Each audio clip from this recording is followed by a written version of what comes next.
Lupa rekod. Okey. Selamat sejahtera semua. Hari ini kami akan buat revisi ciri tradisional dan ciri moden. Dan seterusnya kami akan buat subtopik baharu tentang pintaan perlembagaan dan sedikit latihan pengukuhan.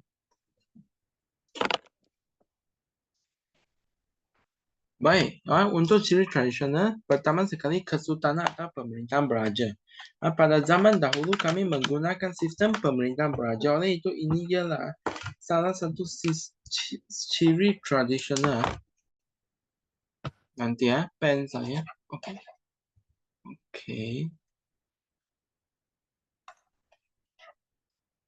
Okey, untuk kesultanan dan ciri untuk kesultanan atau pemerintahan beraja ialah ciri tradisional. Dan kami tengok macam mana nak huraikan. Kami semua tahu, Sultan ialah pemerintah berdaulat, betul? Sultan ialah pemerintah berdaulat dan pastilah pemerintah berdaulat ada kuasa penuh di negeri masing-masing. Dan seterusnya, kami semua tahu yang di-Pertuan Agong ialah pemerintah tertinggi negara. Yang di-Pertuan Agong ialah pemerintah tertinggi negara. Dan baginda boleh mengampun atau menangguhkan hukuman seseorang yang disabitkan salah oleh mahkamah. Seterusnya kami tengok yang di-Pertuan Agong juga boleh melantik jawatan utama negara. Jawatan utama negara ini penting seperti Peguam Negara, Ketua Audit Negara, dan pengerusi Suruhanjaya Pilihan Raya. Okey, dan seterusnya kami tengok raja. Okey, ada macam ni, ada 9 negeri. Setiap negeri ada satu raja. Dan salah satu raja akan dipilih untuk menjadi yang di-Pertuan Agong. Dan yang di-Pertuan Agong ialah salah satu daripada 6 raja. Dan 8 raja lain akan berkuasa penuh di negeri masing-masing. Raja lain juga berkuasa penuh di negeri masing-masing. Dan kami boleh tengok raja juga boleh melantik jawatan utama, bukan negara, negeri. Okey. Raja ialah tonggak kehormatan dan keadilan. Okey. Kami tengok seterusnya, agama Islam. Pada zaman dahulu, agama di negara ini adalah agama Islam saja. Oleh itu kami tengok pada zaman British. Pada zaman British pun menghormati agama Islam. British cakap Raja Melayu tidak perlu menerima apa-apa nasihat daripada penasihat British. Raja Melayu tidak perlu menerima mana-mana nasihat daripada penasihat British. Raja berkuasa penuh terhadap apa? Pertama sekali, hak dan kedaulatan raja. Sebab raja ialah pemerintah berdaulat. Dan seterusnya apa? Adat istiadat orang Melayu dan agama Islam. Ingat aja di negeri Melayu tidak perlu menerima apa-apa nasihat. Tidak perlu menerima apa-apa nasihat daripada penasihat British. Pada zaman itu British ada lantik seorang penasihat di negeri Melayu untuk mentadbir. Dan sebelum raja melakukan sesuatu perlu mendapat nasihat. Tetapi untuk 3 bidang ini raja tidak perlu menerima nasihat. Apa 3 bidang ini? Hak dan kedaulatan raja, ada istiadat orang Melayu dan agama Islam. Okey, seterusnya setelah merdeka kami boleh tengok agama Islam terletak di bawah kuasa raja. Selepas merdeka, agama Islam terletak di bawah kuasa raja di negeri masing-masing. Bermaksud apa? Kami tengok negeri Kedah, agama Islam terletak di bawah kuasa Raja Kedah. Okey. Dan agama Islam terletak di bawah yang di-Pertuan Agong di negeri yang tidak beraja. Dan wilayah persekutuan dan negeri yang di-Pertuan Agong. Yang di-Pertuan Agong dipilih daripada kalangan 9 orang raja. Dan yang di-Pertuan Agong juga merupakan raja di satu negeri. Dan yang di-Pertuan Agong berkuasa penuh terhadap agama Islam di negeri tersebut dan juga di negeri tidak beraja seperti Melaka dan juga wilayah persekutuan seperti Kuala Lumpur. Ini maksud dia. Okey, seterusnya kami tengok bahasa Melayu. Pada zaman dahulu, ciri tradisional ini bermaksud pada zaman dahulu. Kami menggunakan bahasa Melayu. Kesultanan Melayu Melaka menggunakan bahasa Melayu. Bahasa Melayu ini digunakan untuk apa? Digunakan dalam pemerintahan. Digunakan dalam pemerintahan. Lingua franca dan bahasa ilmu. Okey, simple saja. Kami tahu pada zaman Melaka mereka menggunakan bahasa Melayu untuk mentadbir, mentadbir salah satu. Dan kedua untuk berinteraksi. Oleh itu, bahasa untuk berinteraksi bermaksud lingua franca. Dan bahasa Melayu ini digunakan sebagai bahasa ilmu. Bahasa ilmu untuk tuntutkan ilmu. Bahasa Melayu untuk tuntutkan ilmu. Okey, ingat pada Kesultanan Melayu Melaka, bahasa Melayu digunakan dalam apa? Pemerintahan sebagai lingua franca dan sebagai bahasa ilmu. Dan setelah merdeka, pada hari ini, bahasa Melayu digunakan sebagai bahasa kebangsaan dan bahasa rasmi di negara kita.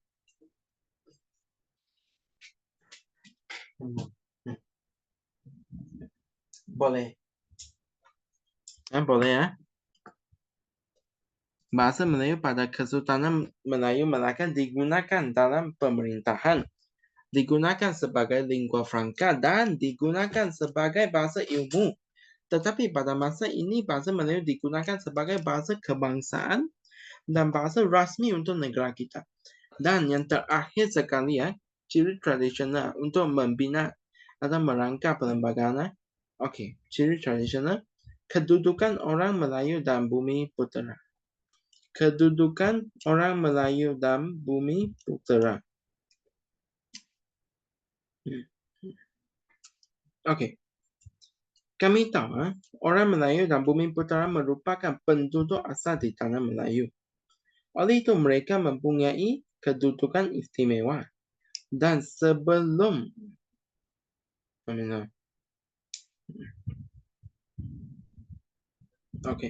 dan sebelum merdeka tidak wujud yang di-Pertuan Agong dan Perdana Menteri. Dan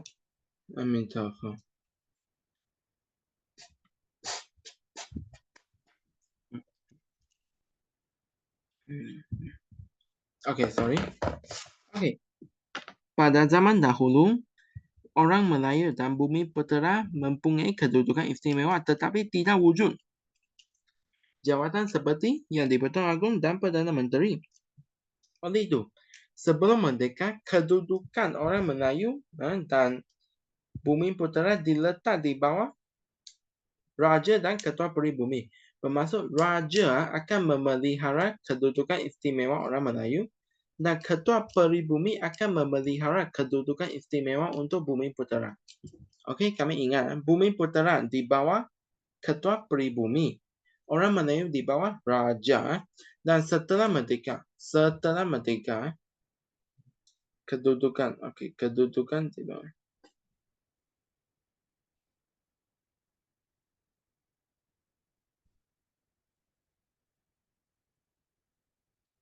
Wait for a while, tunggu sekejap.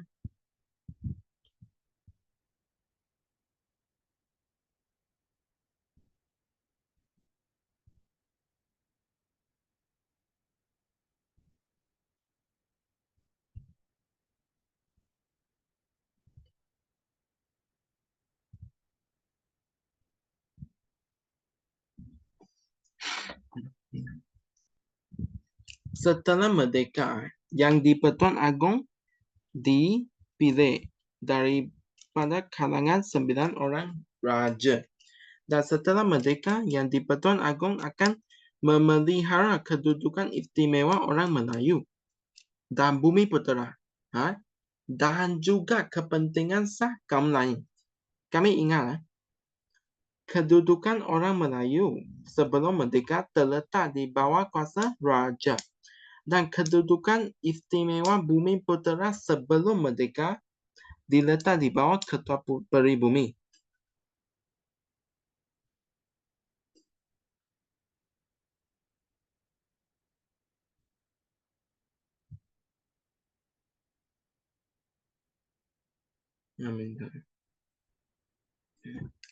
Dan seterusnya kami tengok selepas merdeka sudah ubah. Yang di-Pertuan Agong akan berkuasa penuh terhadap kedudukan istimewa orang Melayu dan Bumi Putra. Dan seterusnya juga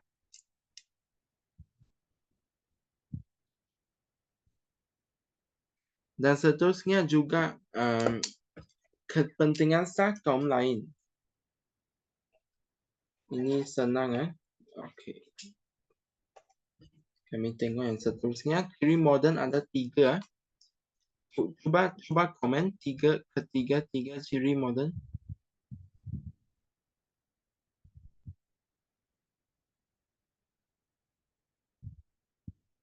Cuba komen 3 ciri moden.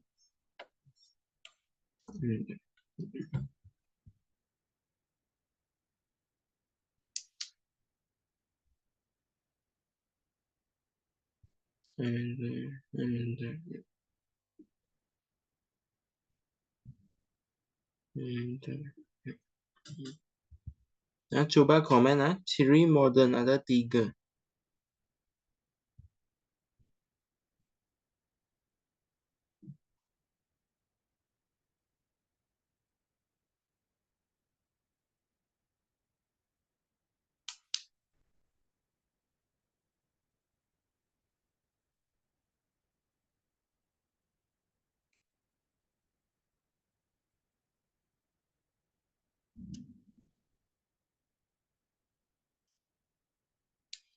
Kerajaan persekutuan dan seterusnya. Kewarganegaraan dan lagi satu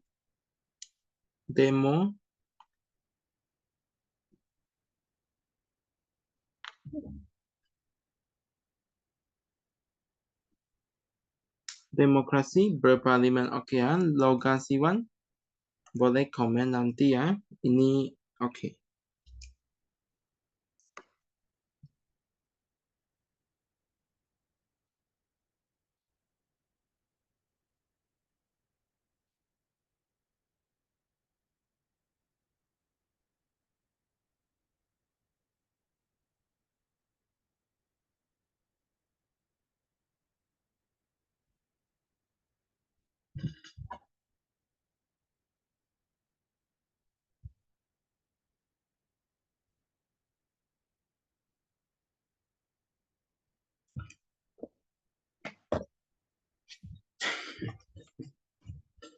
Okey, tadi kami sudah cakap kerajaan persekutuan,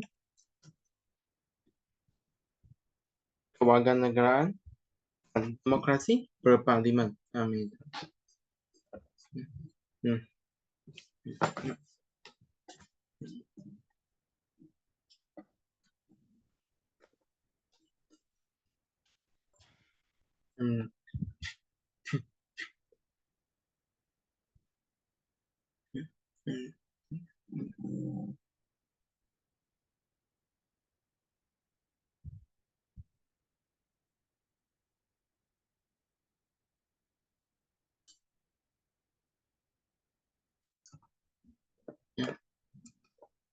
Amin. Okey kami tunggu Christina masuk untuk teruskan ciri moden. Tunggu sekejap 3 minit.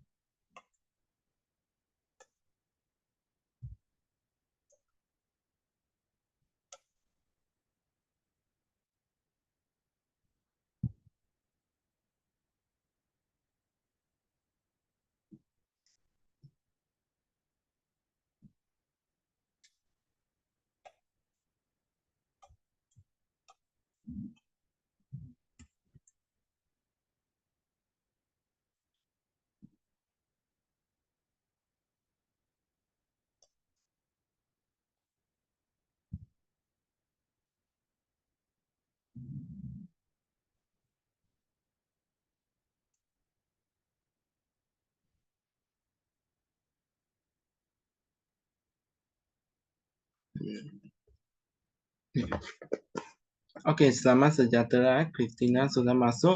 Okey, sekarang tadi kami sudah revisi untuk ciri tradisional. Sekarang kami masuk ciri moden. Ciri moden ada 3, kerajaan persekutuan, kewarganegaraan dan sistem demokrasi berparlimen. Untuk kerajaan persekutuan, saya sudah cakap kami akan belajar dalam bab 4 dan kerajaan persekutuan ini mempunyai kuasa yang banyak. Dan wujudnya kerajaan persekutuan maksudnya wujudnya sistem persekutuan. Ini dinyatakan dalam laporan perlembagaan. Dan seterusnya kami tengok kerajaan persekutuan dan kerajaan negeri. Kami ada 2 buah kerajaan. Satu kerajaan persekutuan, satu kerajaan negeri pun perlu diberikan kuasa dalam bidang tertentu. Contohnya kerajaan persekutuan ada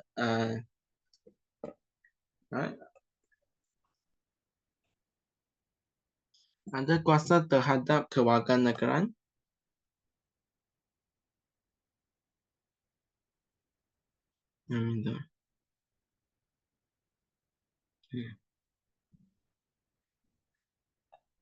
Dan kerajaan negeri ada kuasa terhadap tanah. Kerajaan persekutuan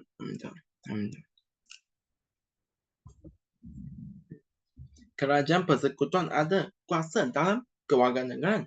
Tetapi kerajaan negeri juga ada kuasa tetapi di bidang tanah. Oleh itu mereka mempunyai kuasa dalam bidang tertentu.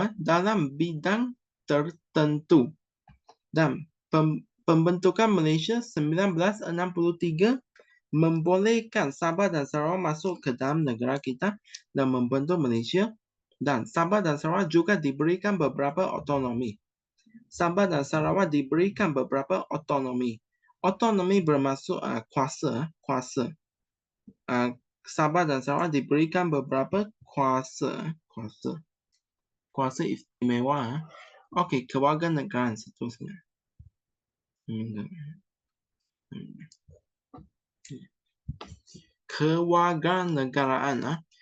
Kewarganegaraan persekutuan diperkenalkan pada 1948 melalui perjanjian PTM 1948. Okey.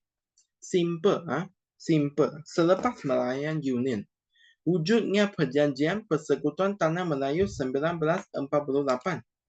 Dan perjanjian ini menyatakan bahawa kewarganegaraan persekutuan perlu diwujudkan.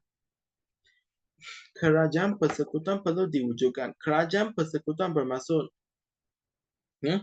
kewarganegaraan persekutuan bermaksud apa? Bermaksud kewarganegaraan untuk setiap rakyat Malaysia.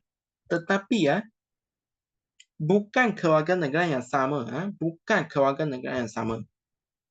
Ada tergolong kepada 2 jenis. Satu rakyat raja, satu rakyat British.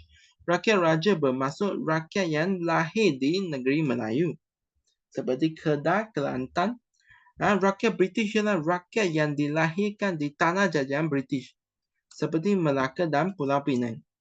Dan kemerdekaan dan pembentukan Malaysia. Setelah Malaysia merdeka pada 31 Ogos 1957 dan Malaysia dibentuk pada 1963, kami September 16, taraf kewarganegaraan yang sama dilahirkan. Setiap warga negara ialah warga negara Malaysia.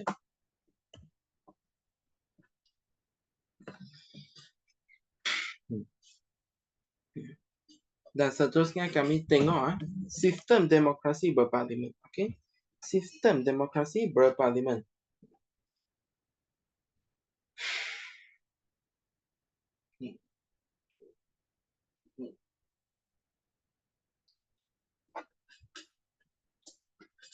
Okey, sistem demokrasi berparlimen ini kami pisahkan perkataan ini untuk faham. Sistem kami tahu ialah satu sistem. Demokrasi bermaksud pilihan raya. Maksud simple ialah pilihan raya. Berparlimen kami tahu parlimen. Kami tahu. Dan seterusnya kami tengok perlembagaan memperuntukkan sistem demokrasi. Perlembagaan cakap negara kita perlu menggunakan sistem demokrasi. Dan sistem demokrasi merujuk kepada pilihan raya. Dan pilihan raya umum pertama di negara kita ialah 1955. Nampak 9 form 4. Pilihan raya umum 1955 merupakan asas demokrasi. Wujudnya pilihan raya ini, wujudnya demokrasi. Dan demokrasi ini memberikan kebebasan kepada rakyat. Sistem demokrasi bermaksud rakyat Malaysia bebas untuk memilih wakil pemimpin. Kami boleh mengundi. Kami bebas untuk memilih wakil pemimpin dan menubuhkan satu kerajaan. Kami boleh memilih wakil pemimpin dan menubuhkan kerajaan. Wakil pemimpin akan menubuhkan kerajaan. Dan kami tengok Suruhanjaya Pilihan Raya. Suruhanjaya Pilihan Raya juga ditubuhkan untuk melaksanakan pilihan raya. Untuk melaksanakan pilihan raya dengan telus dan sistematik. Telus bermaksud sistematik dan pilihan raya umum. Kami perlu tahu satu. Pilihan raya umum.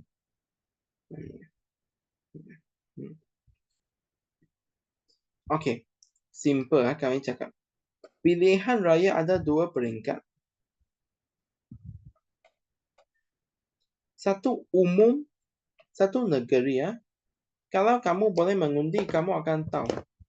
Selepas umur 18, kamu akan boleh mengundi. Selepas kamu boleh mengundi, kamu boleh tengok.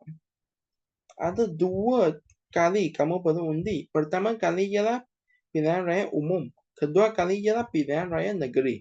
Dan pilihan raya umum ini kami memilih wakil pemimpin untuk membentuk kerajaan persekutuan.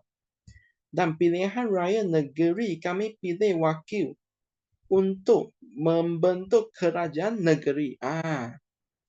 Okey. Inilah ciri moden. Kami stop 3 minit dan teruskan. 3 minit. 5.40 kami balik. Untuk teruskan pindaan perlembagaan.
Lima 40 kami teruskan.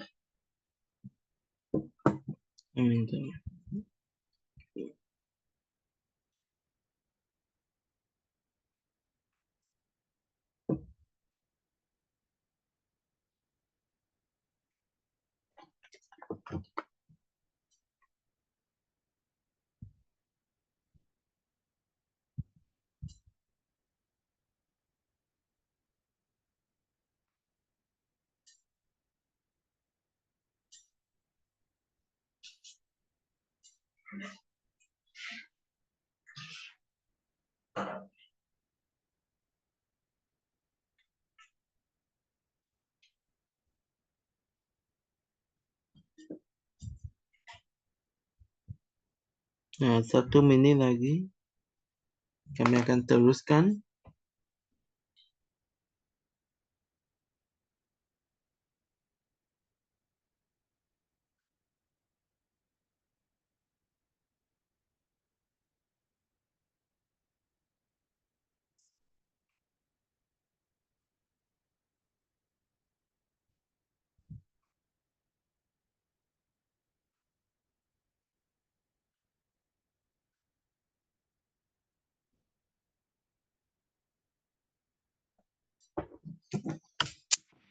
Okey, kami teruskan. Pindahan perlembagaan.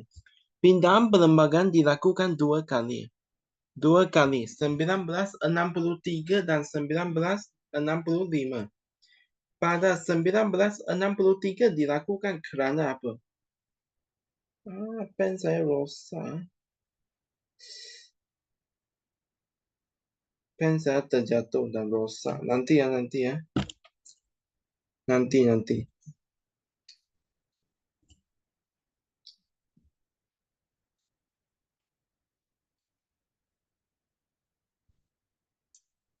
Nanti ya. Saya tengok boleh tulis tak? Oh, boleh tulis. Thank you.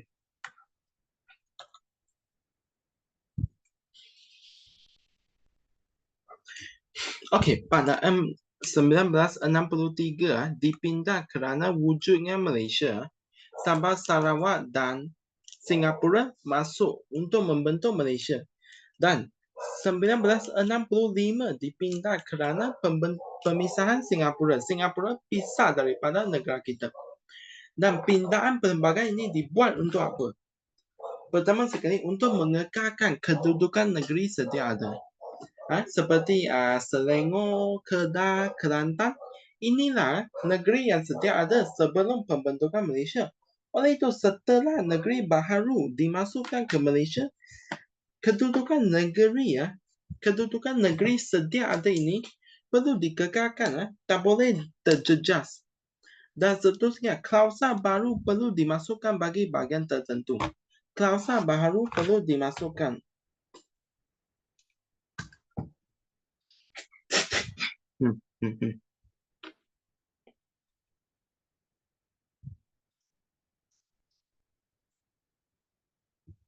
Klausa baharu perlu dimasukkan bagi bahagian tertentu.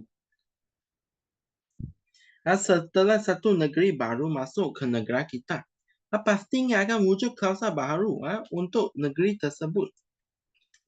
Perlu dimasukkan untuk bahagian tertentu dalam perlembagaan. Dan seterusnya ialah memenuhi keperluan semasa, menyesuaikan keperluan semasa. Sebab keperluan semasa ini sering bertukar. Sekarang kami nak ini, kemudian nak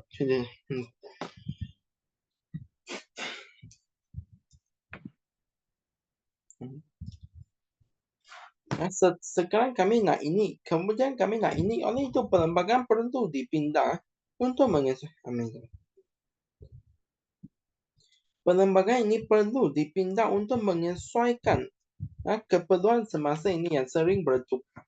Okey, kami tengok pada 1963 apa yang dipindah.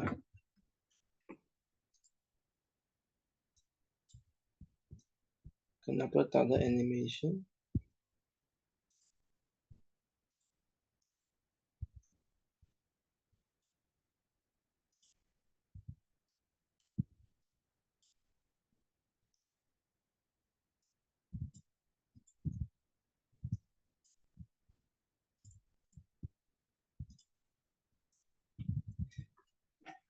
Okey, pertama sekali struktur mahkamah atasan. Struktur mahkamah atasan. Okey.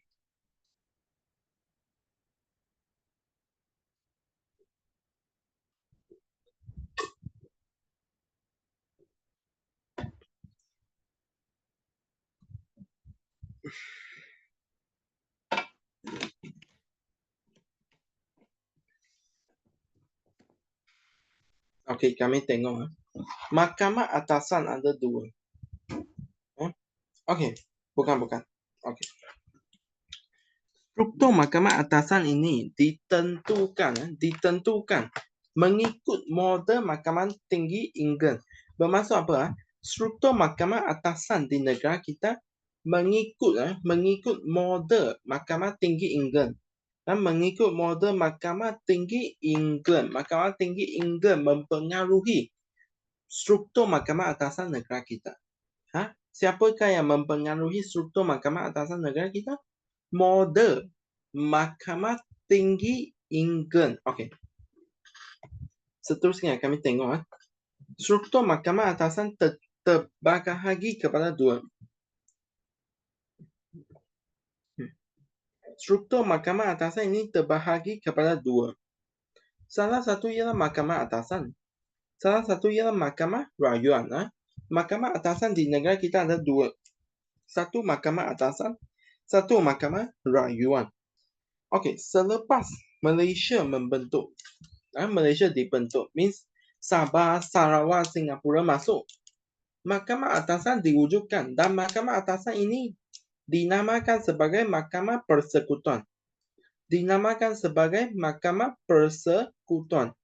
Dan 3 buah mahkamah persekutuan diwujudkan. Satu mahkamah persekutuan di Persekutuan Tanah Melayu, satu mahkamah persekutuan di Singapura, satu mahkamah persekutuan di Sabah dan Sarawak. Dan mahkamah persekutuan ini penting untuk buat apa? Mendengar persoalan perlembagaan. Ada pihak yang mempersoalkan perlembagaan dan mahkamah persekutuan akan mendengar persoalan perlembagaan dan pertikaian antara kerajaan persekutuan dan kerajaan negeri. Kerajaan persekutuan dan kerajaan negeri, kalau mereka bertikai, dan mahkamah atasan akan mengadili pertikaian antara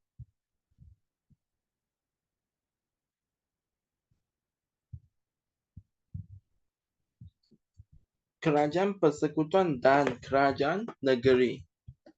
Dan biasanya kerajaan persekutuan akan mengatasi kerajaan negeri. Dan kami tengok seterusnya pembentukan Mahkamah Tinggi Borneo. Pembentukan Mahkamah Tinggi Borneo. Okey. Perlembagaan Malaysia. Cakap apa? Kami perlu kekalkan kedudukan Mahkamah Tinggi Malaya. Tadi saya cakap apa? Pindaan perlembagaan dilakukan untuk memastikan kedudukan negeri sedia ada. Bermaksud barang yang sedia ada tidak boleh terjejas. Oleh itu, Perlembagaan Malaysia cakap kalau bentuk Mahkamah Tinggi Borneo di Sabah Sarawak, kedudukan Mahkamah Tinggi Malaya di Persekutuan Tanah Melayu perlu dikekalkan. Kedudukan Mahkamah Tinggi Malaya perlu dikekalkan.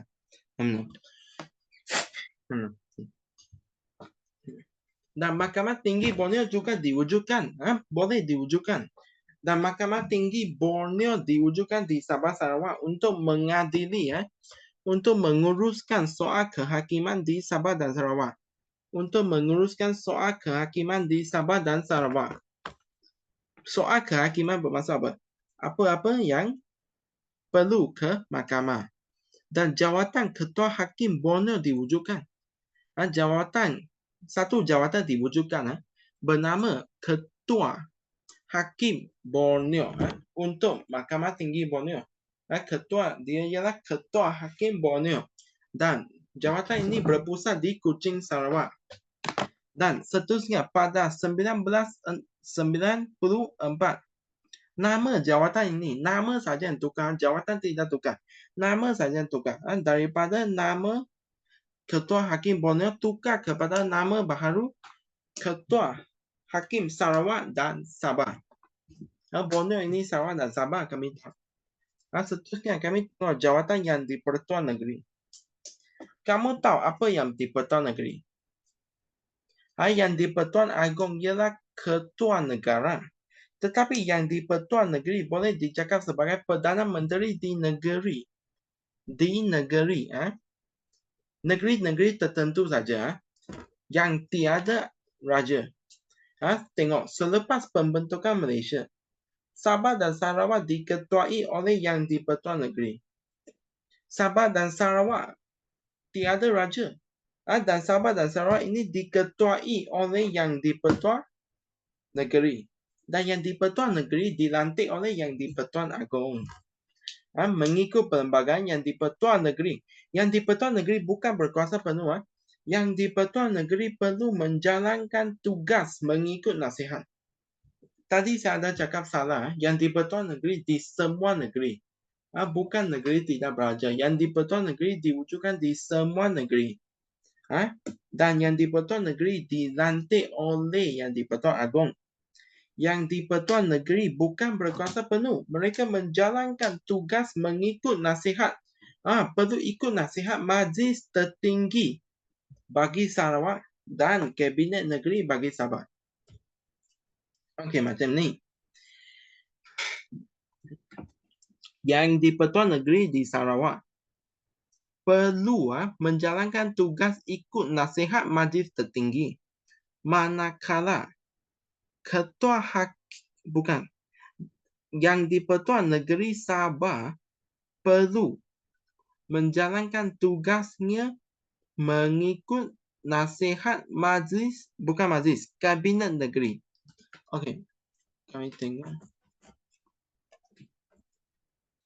Okey, macam ini. Yang di-Pertuan Negeri.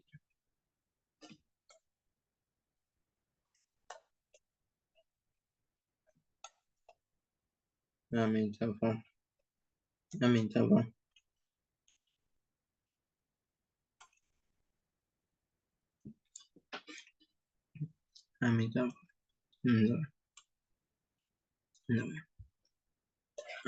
Kami tengok yang di-Pertuan Negeri di Sabah dan Sarawak. Di Sabah, mereka menjalankan tugas ikut nasihat siapa? Kabinet Negeri. Di Sarawak ikut nasihat Majlis Tertinggi. Okey. Lokasiwan cuba jawab. Cuba jawab. Yang di-Pertuan Negeri di Sarawak. Di Sarawak menjalankan tugas ikut nasihat siapa? Lokasiwan. Dan Firas, tolong jawab. Yang di-Pertuan Negeri Sabah. Sabah melakukan tugasnya ikut nasihat siapa?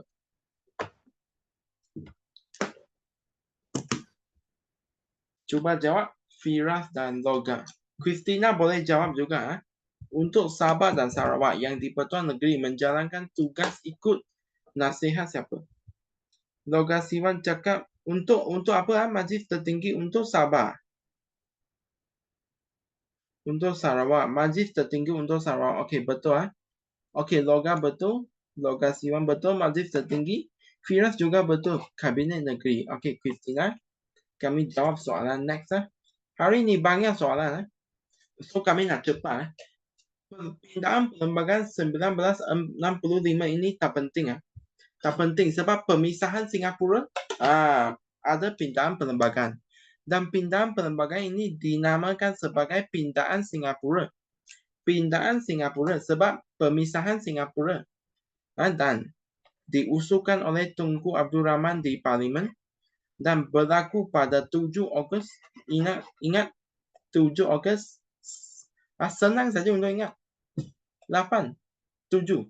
1, 2, 3, 4, 5, 6, 7, 8. 7, 8. 7, 8. 7, 8, 1965. Dan Parlimen juga meluluskan cakap, okey, Singapura boleh keluar daripada Malaysia. Dan seterusnya kami tengok semua perkara berkaitan dengan Singapura dimansuhkan daripada Perlembagaan Malaysia. Apa perkara tersebut? Pertama sekali, immigration. Kemudian kewangan, kemudian hubungan luar negara, kemudian pertahanan.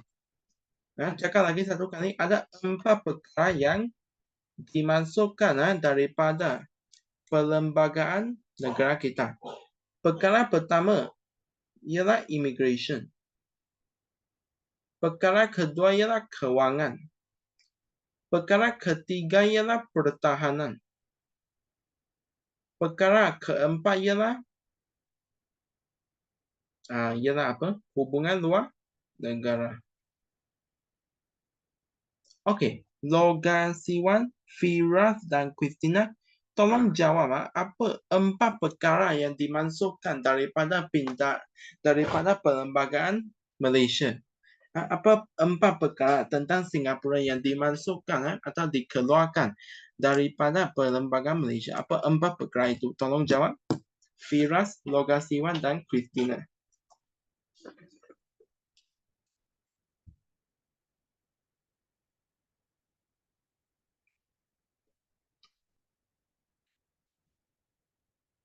Betul Firas. Kewangan. Ada 3 lagi. Bukan struktur Mahkamah Atasan. Struktur Mahkamah Atasan untuk Sabah dan Sarawak, ini untuk Singapura.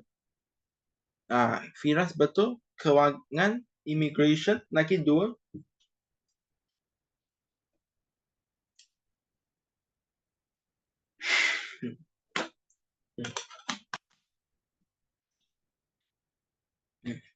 Christina boleh tolong jawab? Ingat tak?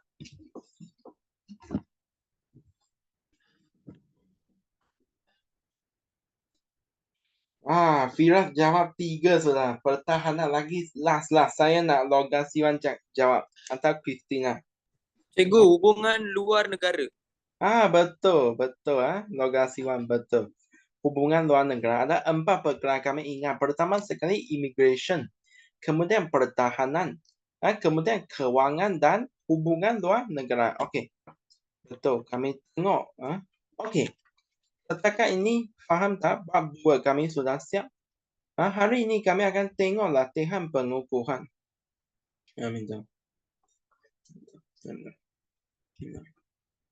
Latihan pengukuhan bab 1 dan 2. Bab 1 kalau kamu tengok recording, ada saya ada share.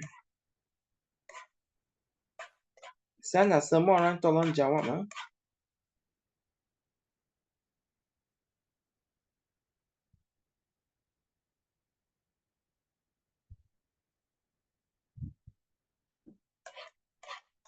Semua orang perlu jawab. Okey. Kami tengok soalan pertama. Tolong jawab. Perkataan Arab. Perkataan bahasa Arab yang merujuk kepada konsep kedaulatan ialah. Semua pandai. Daulah betul. Kemudian nombor 2. Tafsiran tokoh berikut berkaitan kedaulatan. Tunku Abdul Rahman. Ingat, beliau nak negara kami bebas. Nak adil untuk setiap rakyat. Firas betul. Dongki. Untuk ketiga, tengok ada 4 jenis. 4 jenis kedaulatan. Moden, antarabangsa, undang-undang lagi satu. Sama pandai. BDC. Okey, tradisional. Apa maksud kedaulatan antarabangsa? Antarabangsa. Tengok antarabangsa. Saya terus tahu. Antarabangsa saya terus boleh jawab. Betul. PBB. Terus kami tengok. Antarabangsa terus jawab PBB. Baik. Dan seterusnya kami tengok. Untuk soalan 5 cuba. Soalan 5. Ciri negara berdaulat. Pandai Firas. Pandai 5 ialah mempunyai rakyat dan sempadan. Ingat tak ada 4 ciri negara berdaulat. 1 ada raja. 1 ada raja. 1 ada rakyat. 1 ada sempadan. 1 ada undang-undang. Okey. Amin.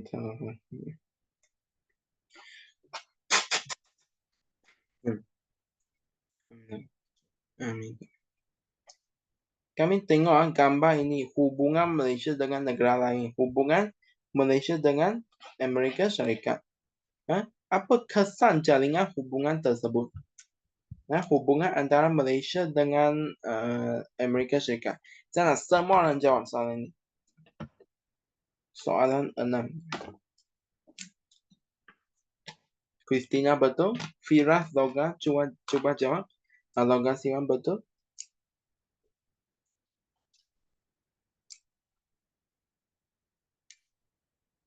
Okey, betul. Jalinan hubungan antara ingat ini daripada kecemerlangan hubungan luar. Kepentingan kedaulatan, kecemerlangan hubungan luar. Dan hubungan luar ini bolehlah membolehkan ada kerjasama dalam pelbagai bidang dan ada dan juga mempertahankan kedaulatan negara, mempertahankan kedaulatan negara kita. Tengok soalan 7, cuba jawab semua orang, setiap orang. Cepat. Betul. Tak perlu jelaskan. 8.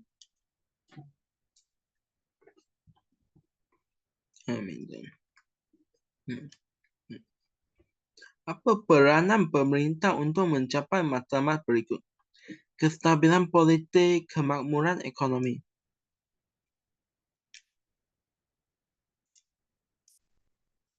Christina tolong jawab. Cuba jawab.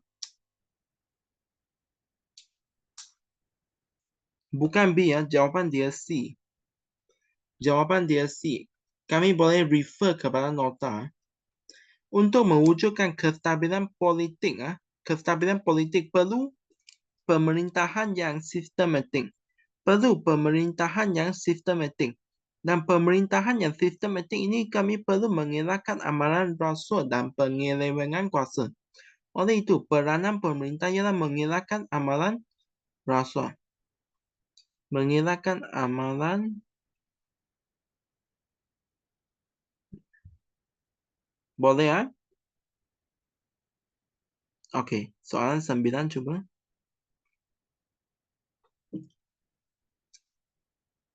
Cepat. Betul. Okey, last. Semua orang jawab. 10.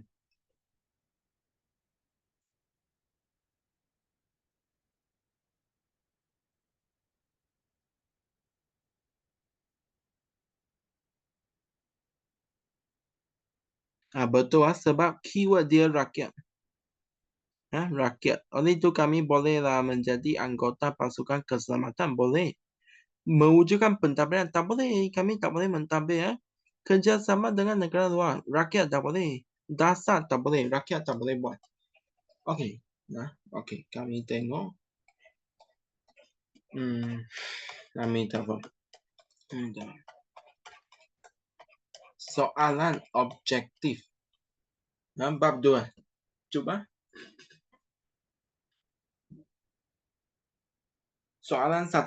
Sebelum British datang, negara diperintah berdasarkan pemerintahan apa?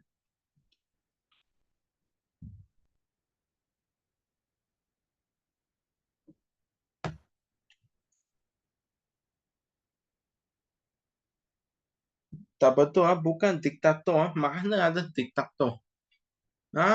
Pemerintahan beraja. Saya sudah cakap banyak kali. Okey, saya cakap lagi sekali. Sebelum British datang, ialah zaman Johor Riau, zaman Kesultanan Melayu Melaka.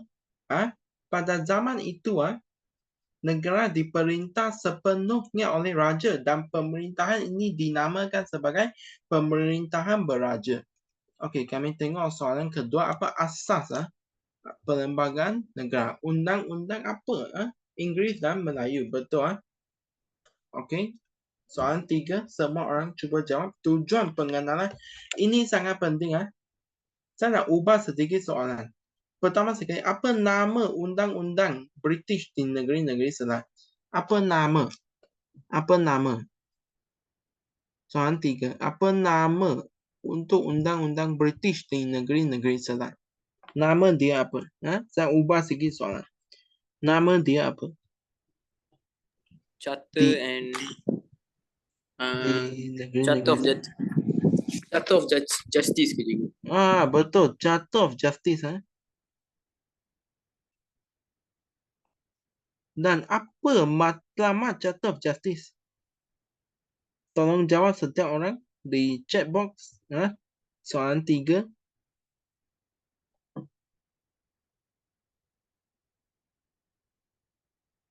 Tak betul ah, Logan? Christina betul.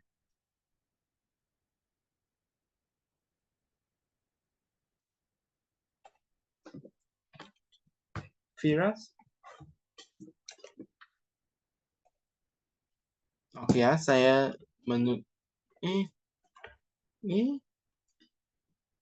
kenapa? Aduh.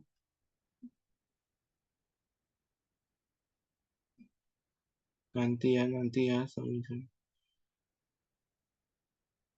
Mana itu soalan?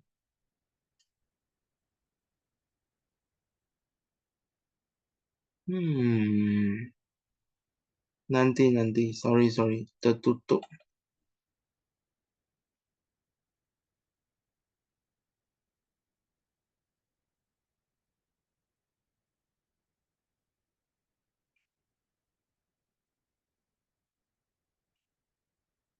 Okey, kami tengok ah.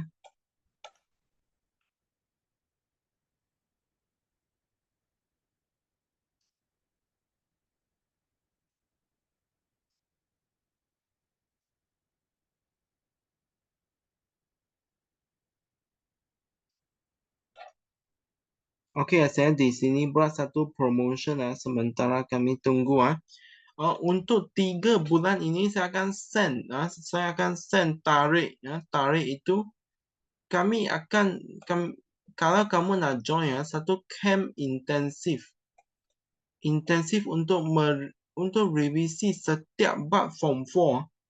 Kami akan ada 15 kelas dari April hingga Jun. April, Mei, Jun kami akan ada 15 kelas camp intensif untuk revision semua bab form 4. Kalau berminat untuk join boleh PM saya, kamu tahu nombor saya 0172869788. Kami buat satu kali saja, satu kali payment 80.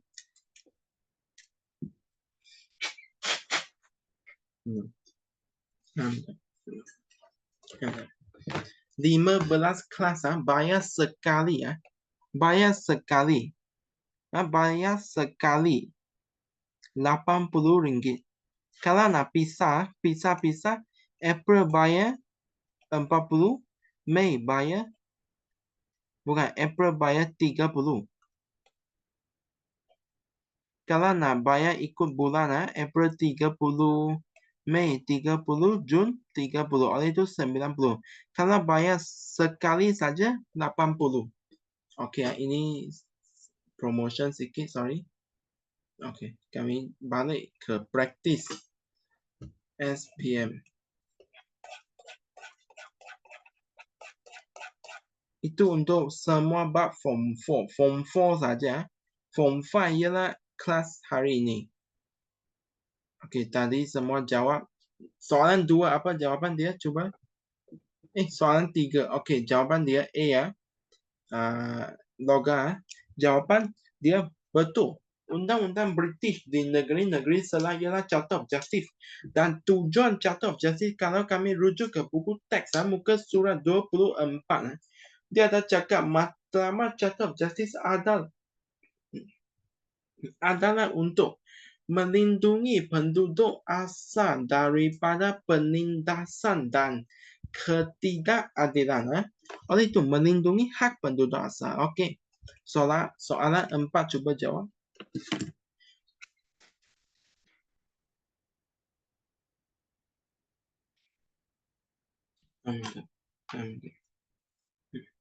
Cuba jawab soalan 4.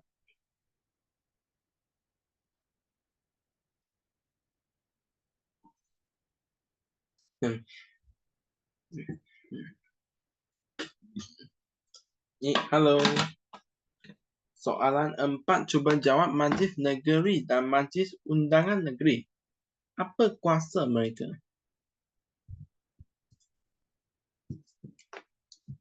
Tak tahu.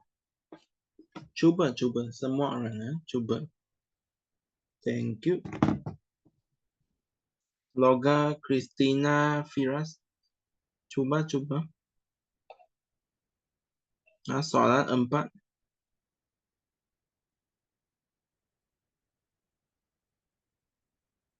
Nih, halo.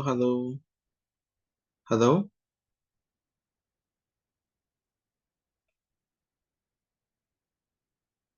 Boleh dengar?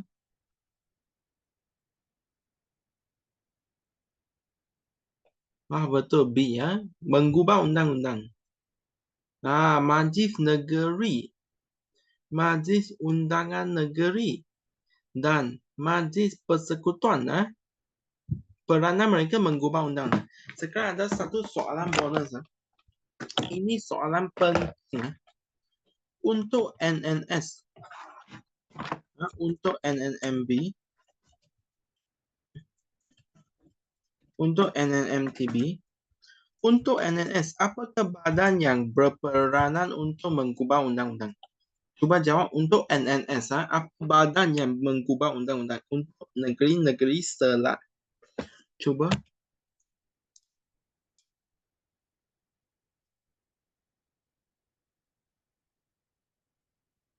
Majlis apa? Cuba.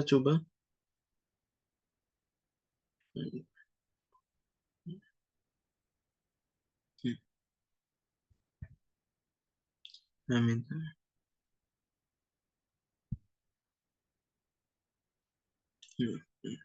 Betul.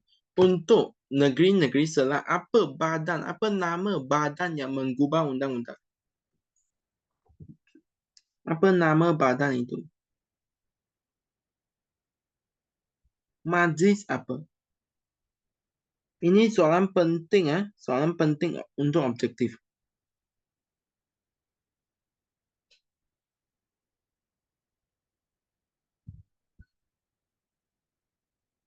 Dah tahu saya jawab Majlis Undangan Negeri. Christina. Okey, untuk NNMB mana majlis yang berperanan untuk mengubah undang-undang? Majlis apa?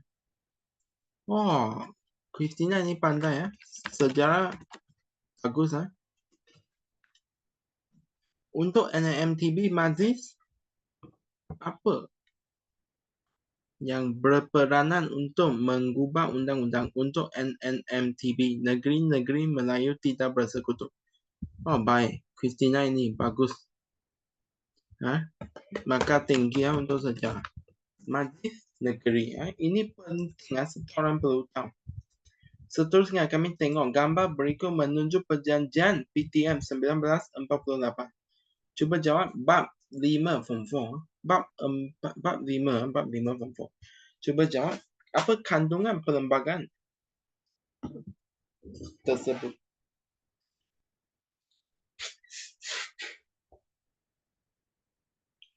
Ini perlu ilmu bab 5 form 4.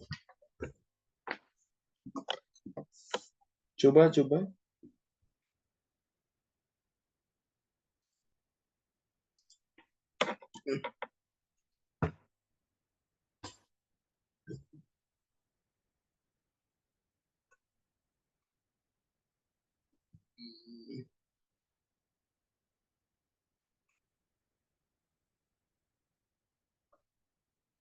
Bukan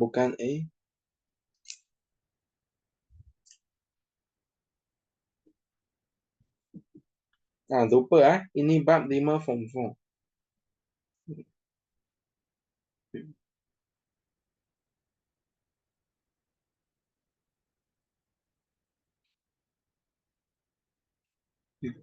Bukan B. Bukan. D jawapan dia.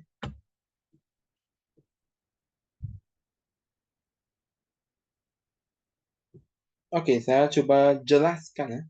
Untuk Perjanjian Persekutuan Tanah Melayu 1948 bab 5 form 4. Boleh buka buku teks form 4 dan kamu tengok ciri-ciri sana. Ada cakap kuasa Raja Melayu. Ada. Ada cakap kewarganegaraan. Kewarganegaraan persekutuan diwujudkan. Ingat rakyat raja, rakyat British. Kuasa rakyat Raja Melayu. Ada. Majlis raja-raja diwujudkan. Raja Melayu mengesahkan rang undang-undang. Ada. Ada kan? Ini 2, 3 dan 4. Ini baru jawapan D. Okey, seterusnya kami tengok soalan 6 cuba. Apa perkara yang menjadi tema rujukan dalam penggubalan Perjanjian Persekutuan 1957? Ini perlu ilmu bab 9 form 4.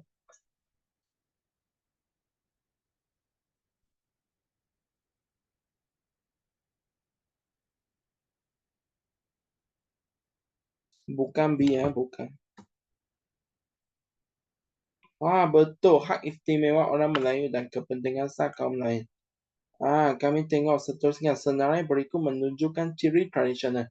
Baru saya revision ciri tradisional. Cuba jawab apa satu ciri tradisional yang tidak dinyatakan dalam sini. Cuba.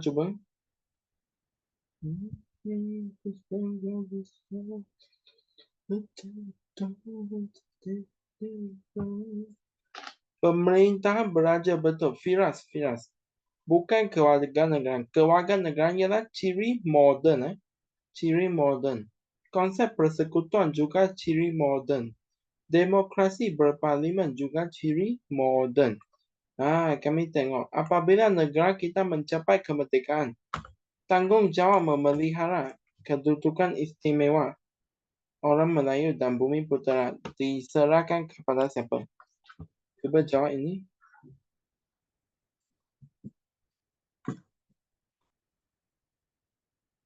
Setelah merdeka. Keyword dia setelah merdeka.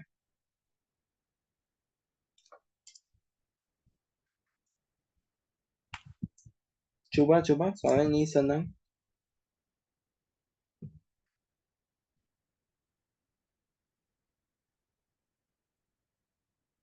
Bukan Perdana Menteri. Bukan. Kedudukan istimewa orang Melayu dan Bumi Putera Sabah dan Sarawak dan kepentingan sah kaum lain diserahkan kepada betul, Yang di-Pertuan Agong. Soalan 9. Cuba jawab pindahan perlembagaan 1963. Ada 3 pindahan. Pertama, struktur Mahkamah Atasan, kemudian pembentukan Mahkamah Tinggi Borneo, kemudian cuba. Pandai Christina pandai. Jawatan yang di-Pertuan Negeri. Soalan last 10. Cuba. Kenapa pindahan perlembagaan 1965 dilakukan dibuat? Darurat, kemerdekaan, gagasan Malaysia, pemisahan Singapura. Firas. Betul, Firas. Christina juga betul. Logan, cuba jawab Logan.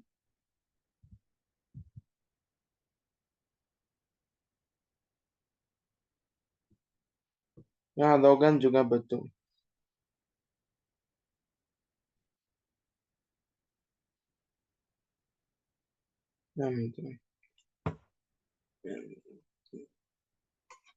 Okey. 20 soalan sudah siap. Sekarang kami tengok.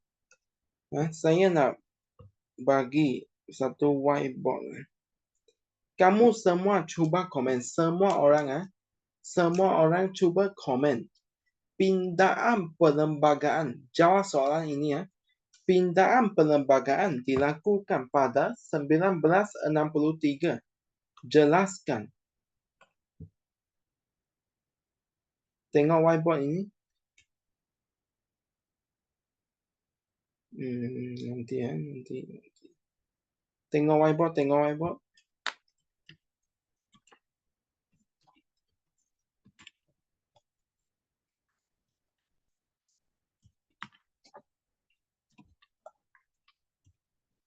Okey, saya nak orang menjawab soalan ini Firas, Christina dan Logan Siwan. Cuba jawab.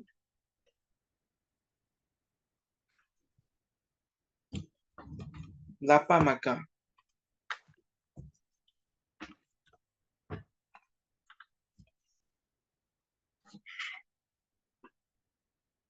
Saya bagi 5 minit jawab. Dan saya akan tunjuk jawapan. Bukan 53, 63.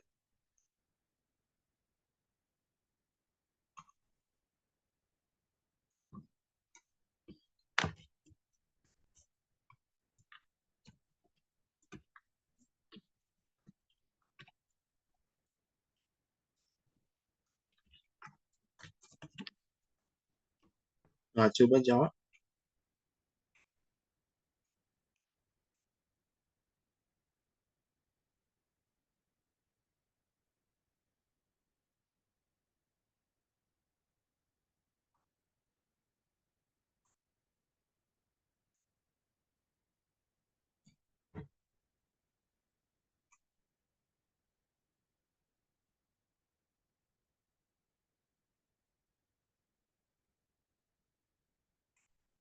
Oke, coba jawab.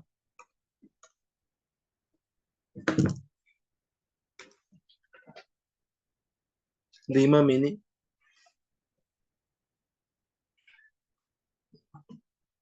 Soalnya esai ya, apa makan.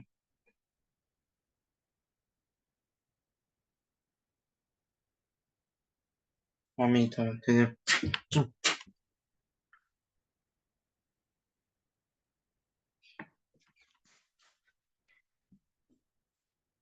Hmm.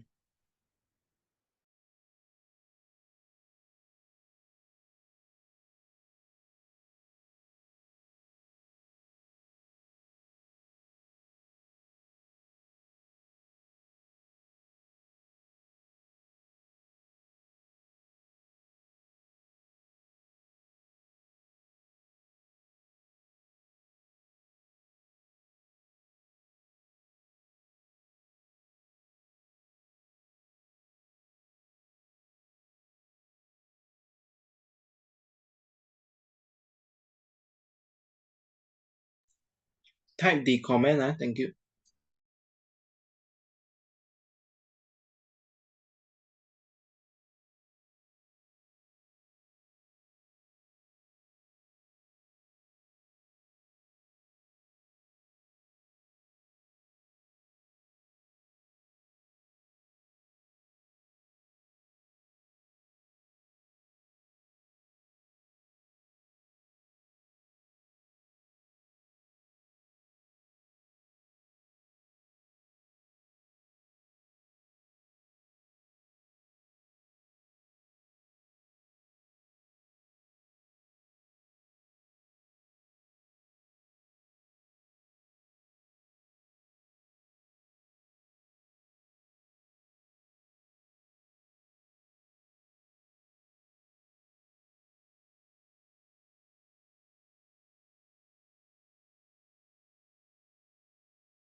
Oke, Vira sudah siap. Kami tengok jawaban orang lain. Saya tunggu Christina dan Logan.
Loga dan Christina, coba. Loga sudah. Christina, coba. 2 minit saya bagi. Oke.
Kami tunggu 1 minit lagi untuk Christina.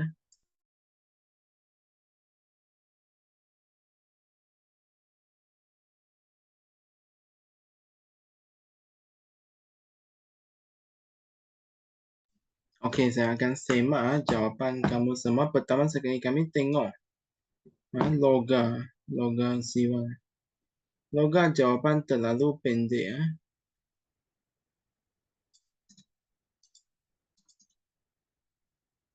Kami cuba tengok.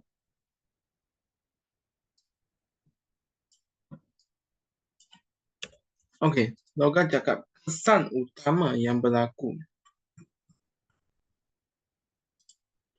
dalam pindahan ialah kuasa persekutuan menetapkan struktur undang-undang. Tak betul. Struktur mahkamah atasan. Kuasa mahkamah.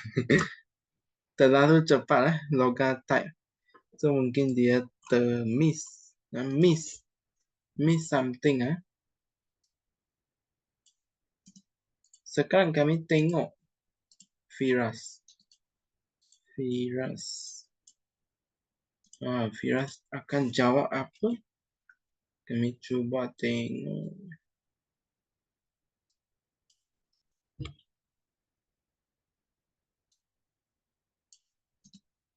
Jawapan Firas panjang.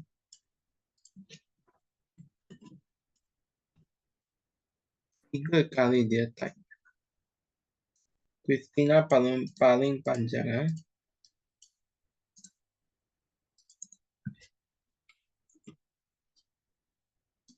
Okey, kami akan semak. Firas cakap, antara perkara utama dalam pindahan tersebut ialah perlembagaan persekutuan.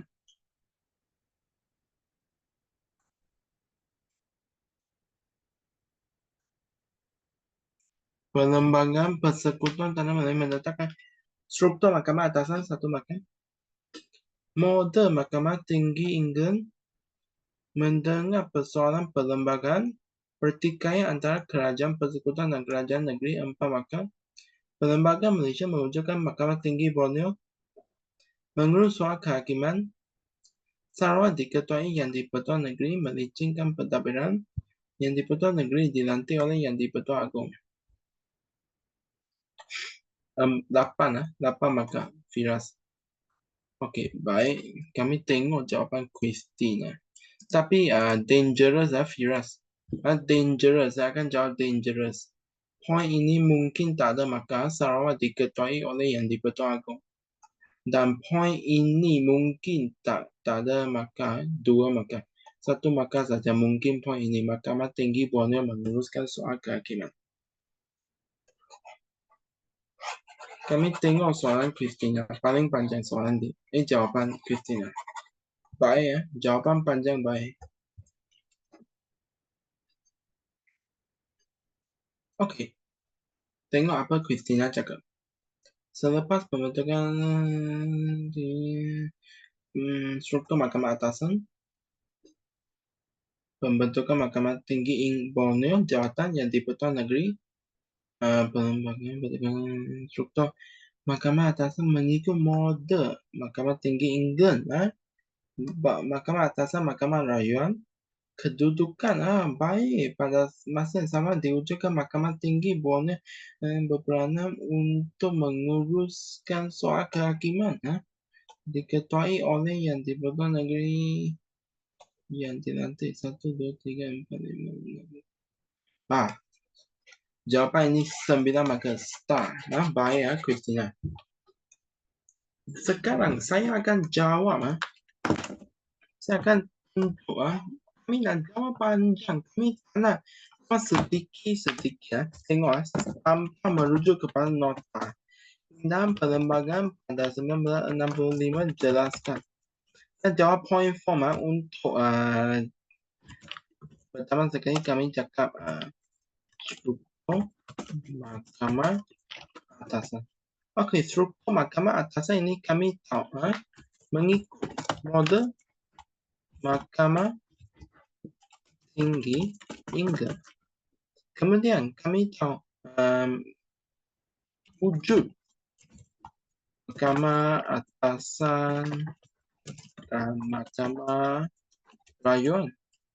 Dan kami tahu wujud setelah kemerdekaan dan pembentukan Malaysia, wujud Mahkamah Persekutuan di Sabah dan Sarawak, di Persekutuan Tanah Melayu, dan di Singapura.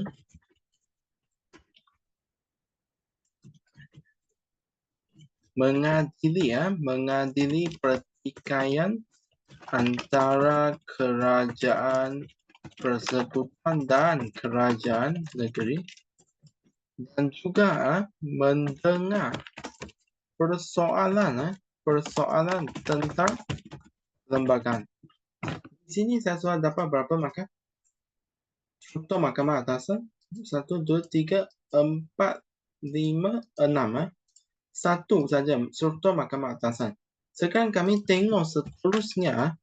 Saya jawab jawatan dan ini perlu spell correctly perlu spell baik-baik. Jawatan yang di-Pertuan Negeri pertama sekali dilantik oleh yang di-Pertuan Agong.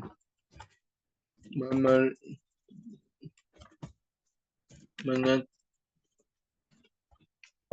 tugas pentadbiran di Sabah dan Sarawak. Yang di-Pertuan Negeri Sarawak melakukan tugas ikut nasihat Kabinet Negeri.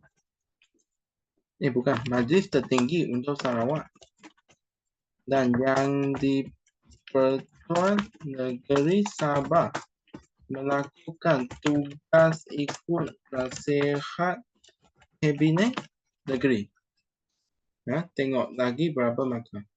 1, 2, 3, 4, 5. Sini sudah 10 markah. Lagi ada. Apa? Mahkamah Tinggi Borneo.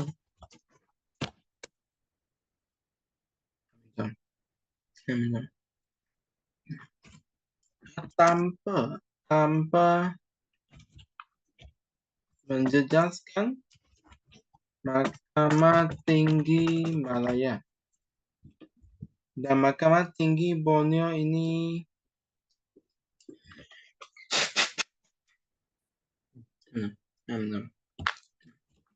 jawatan Ketua Hakim Borneo diwujudkan berpusat di Kuching, Sarawak.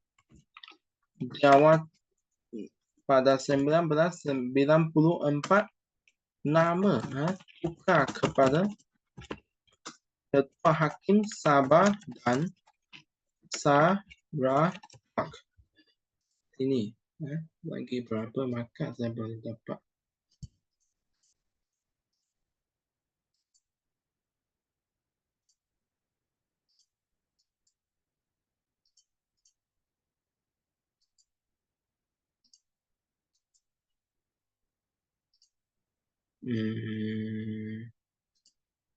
Nanti ya.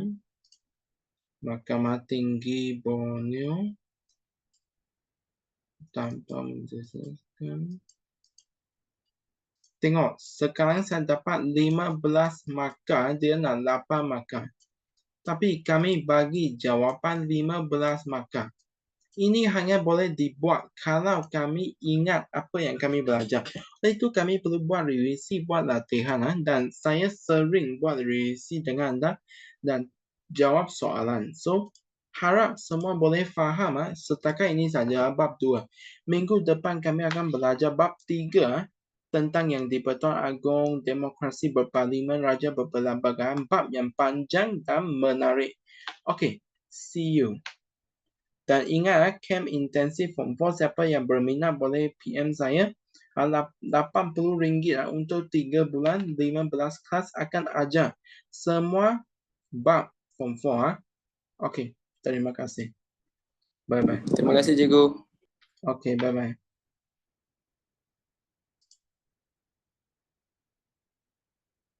Okey, bye-bye. Bye-bye, thank you.